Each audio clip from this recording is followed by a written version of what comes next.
سحرت قلوب كل عشاق الطيران الحربي، وتربعت على عرش المقاتلات متعددة المهام. واحدة من أرشق الطائرات الحربية في العالم، بإبداع هندسي روسي لا نظير له، تفتك بأعدائها في الجو وفوق البحار وعلى الأرض ليلا ونهارا.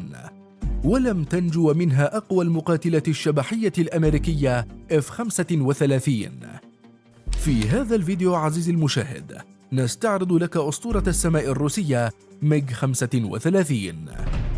المقاتلة ميج 35 فولكروم هي حصاد ونتاج 85 عاما من حياة شركة ميكويان، والأقوى بين جميع مقاتلات الجيل الرابع والنصف، متفوقة على تايفون الأوروبية ورافيلا الفرنسية وF-15 الأمريكية. ليس ذلك فحسب، فقد تمكنت ميج 35 من اكتشاف ومطاردة الأسطورة الأمريكية الشبح F-35 وتغلبت على جميع تقنياتها.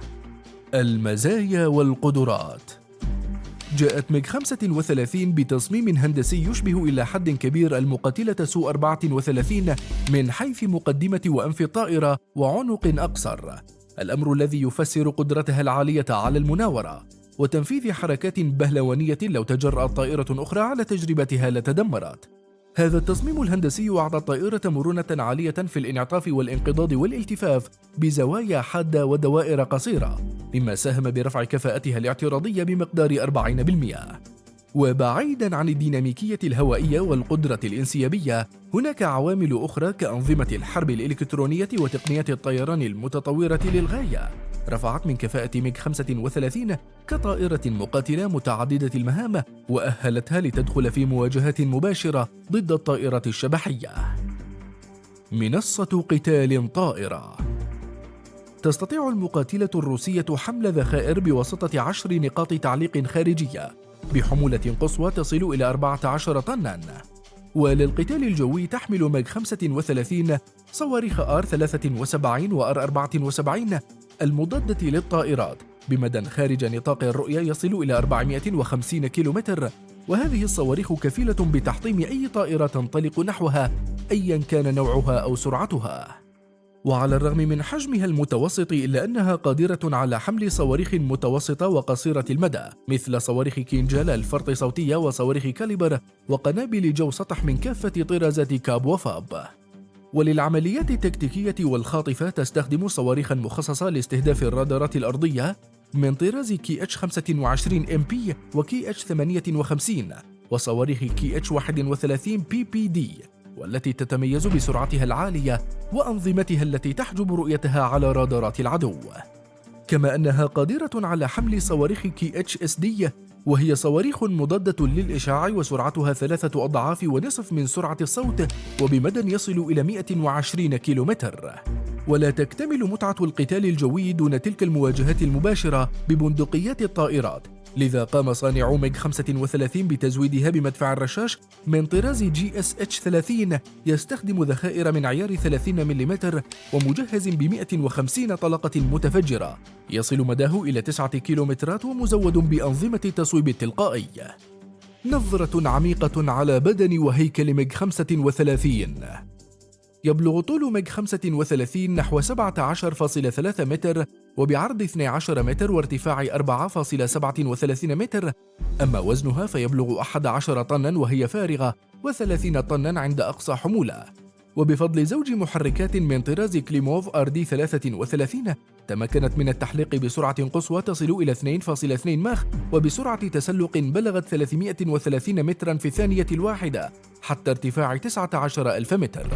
يوفر الحارق اللاحق للمحركات قوة إضافية بمقدار 50% عند تشغيله، مما يتيح للطائرة بلوغ سرعة 3.1 ماخ عند الحاجة للمطاردة أو الهروب أو التسلق المفاجئ، ويمكن لقائد الطائرة استخدام الحارق اللاحق لمدة 30 ثانية متواصلة، كما يمكنه استخدامه أكثر من مرة في طلعة واحدة إذا اقتضى الأمر، مع العلم أن تشغيله لفترات طويلة أو متقطعة يستنفذ الوقود بسرعة عالية، مما يقلل من زمان التحليق. أما نطاق العمليات البالغ 2200 كيلومتر، فيعتبر متوسطا نسبيا وليس الأفضل بين المنافسين. تأتي فلاكروم بنسختين متطابقتين كليا، الأولى بقمرة ذات مقعد واحد والأخرى بمقعدين، ولا فوارق في الخصائص أو التقنيات أو الأبعاد، باستثناء توزيع القمرة ومهام الملاحة والقتال إلى طيارين بدلا من واحد، لرفع الكفاءة وتقليص الفارق الزمني لردات الفعل واتخاذ القرارات. التقنية والإلكترونيات. تعتمد الطائرة على منظومة الحرب الإلكترونية L-157M كبني وهي من إنتاج شركة كانتري الروسية، وتعتبر هذه المنظومة هي واحدة من أقوى أنظمة الحرب الإلكترونية والحماية الذاتية في جميع الطائرات الحربية حول العالم.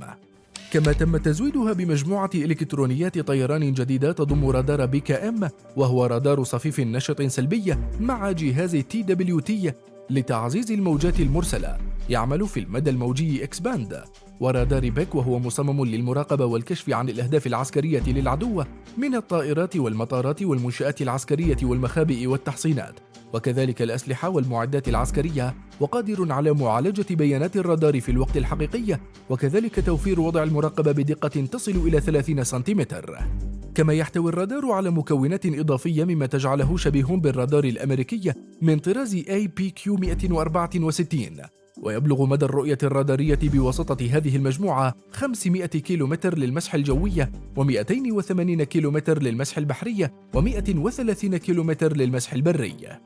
ولتسهيل مهمة الطيار، فقد طورت ميكويان خوذة خاصة تعمل على تقديم نشرة فنية كاملة للطائرة والميدان أمام عينيه، إضافة لإمكانية استخدامها في تنشيط الذخائر وإطلاقها وتتبع حالة الصواريخ. التاريخ التشغيلي ومواجهة الشبح الأمريكية.